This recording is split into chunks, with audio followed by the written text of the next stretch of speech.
राधे राधे। जय श्री कृष्ण। कार्तिक महात्म दूसरा अध्याय। ब्रह्मा जी कहते हैं, हे नारद, तुलसी की मंजरी सहित भगवान शालिग्राम का जो एक बूंद चरणामृत का पान करता है वह ब्रह्म हत्या आदि बड़े बड़े पापों से मुक्त होकर वैकुंठ को प्राप्त हो जाता है। जो भगवान शालिग्राम की मूर्ति के आगे अपने पितरों का श्राद्ध करता है उसके पितरों को वैकुंठ की प्राप्ति होती है।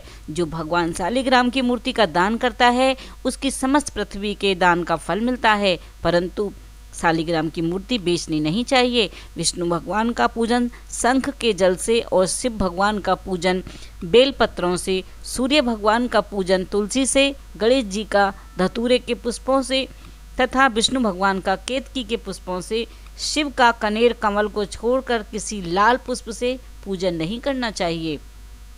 जो कृष्ण भगवान श्री विष्णु भगवान का पूजन कमल के पुष्पों से, लक्ष्मी जी का मालती के और चंपा के पुष्पों से करता है वह भगवान के परम पद को प्राप्त हो जाता है। जो भगवान की अति प्रिय तुलसी जी से पूजा करता है उसकी महिमा का तो कोई कह ही नहीं सकते। वह कभी माता के गर्भ में भी नहीं आता। तुलसी माला धारण किए मंजरी युक्त जिसकी मृत्यु हो जाए वह सीधा बिना किसी बाधा के वैकुंठ धाम को जाता है। तुलसी जी की छाया में पितरों का श्राद्ध करने से पितरों की अक्षय प्राप्ति होती है। तुलसी का सिंचन गंगा, यमुना तथा नर्मदा के स्नान के तुल्य हो जाता है। तुलसी का वृक्ष लगाने, सींचने और स्पर्श करने से मनुष्य की काया, वाचा और मनसा तीनों प्रकार के पाप को नाश हो जाता है।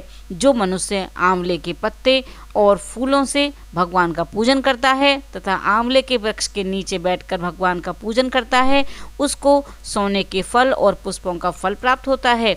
जो मनुष्य द्वादशी को तुलसी तथा आंवले के पत्तों का तोड़ता है वह घोर नरक में जाता है।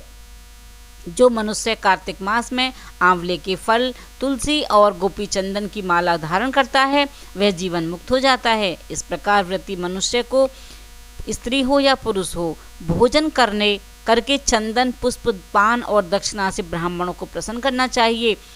दक्षिणा के बाद पान अवश्य देना चाहिए। चंदन से टीका लगाना चाहिए। सारे मास भूमि पर शयन करें। ब्रह्मचर्य का पालन करें। पत्तल में एक समय भोजन करें। मौन व्रत धारण करें। वह सूरवीर और कांतिमान हो जाता है। जो एक समय भोजन करता है वह आंवले के नीचे बैठकर उसके 1 वर्ष के पाप कट जाते हैं। व्रत करने वाला मनुष्य होता है वह शहद, कांजी, दाल, तेल, कच्चा भोजन, दूसरों का अन्न तथा किसी प्रकार का तामसी भोजन नहीं करना चाहिए। रविवार को आंवला नहीं खाना चाहिए। वेद, गौ और ब्राह्मण की निंदा नहीं करनी चाहिए और जो निंदा करते हैं उनसे दूर रहना चाहिए। मांस आदि का सेवन कभी नहीं करना चाहिए। अब इस प्रकार के मांस कहते हैं जैसे मिट्टी में उत्पन्न हुआ नमक, मसूर की दाल, बासी भोजन, तांबे के पात्र में डाला हुआ दूध, ये सब एक तरह से नॉनवेज ही बन जाते हैं। केवल अपने ही लिए पकाया हुआ भोजन नहीं खाना चाहिए। रजस्वला स्त्री, मलेच्छ, पतित, पाखंडी आदि से वार्ता नहीं करनी चाहिए।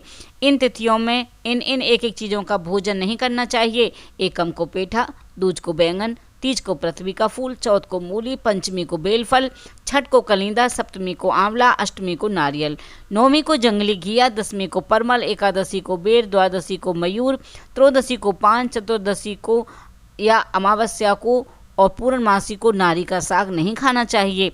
इस तरह से ब्रह्मा जी ने नारद जी को दूसरा अध्याय का महत्व बताया। इसमें कार्तिक मास में तुलसी जी की सेवा करनी चाहिए। तुलसी जी को सींचना चाहिए। उनके नीचे दीपक जलाना चाहिए। उनके संपर्क में दीपक थोड़ी दूरी पर रखना चाहिए जिससे कि तुलसी जी को कोई कष्ट ना हो। इस तरह से दूसरा अध्याय भगवान जी को हम समर्पित करते हैं। आप सबको अध्याय कैसा लगा? चैनल को सब्सक्राइब कीजिएगा।